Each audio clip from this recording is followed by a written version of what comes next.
Balanced macroeconomic phase.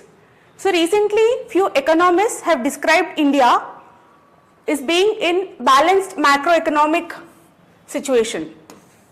So this has triggered few debates whether we are in the right economic condition or we are just ignoring the structural issues present underneath. So let's see few more details about the macroeconomic phase. It is also called as Goldilocks situation. So it is a phase where economy is neither stagnant nor overheated.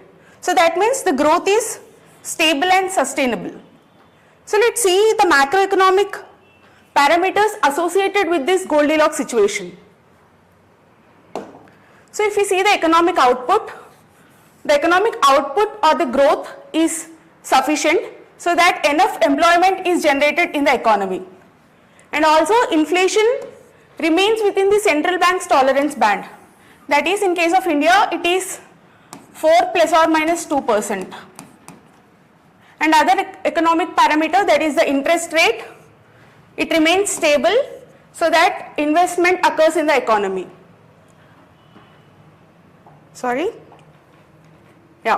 the next one is fiscal indicators like government deficit and public debt. They also remain stable and predictable so that investor confidence remains intact.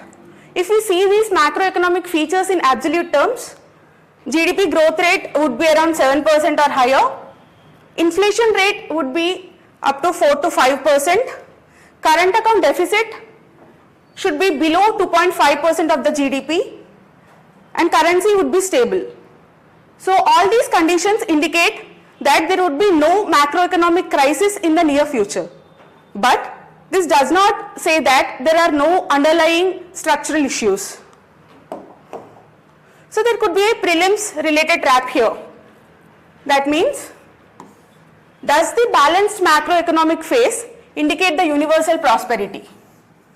The answer would be no, because in this we are just considering the macroeconomic parameters like GDP, inflation and employment rates. But there are some other issues like income inequality, volatile food inflation and stagnant real wages. These issues are still persisting even in the Goldilocks situation. So just considering the GDP growth or the CPI inflation would be misleading to analyze the economy. We need to consider the real parameters like core inflation, real wage growth and the fiscal deficit quality. That means where we are spending our borrowings. All these are need to be considered for the fair evaluation of the economy. So that's all.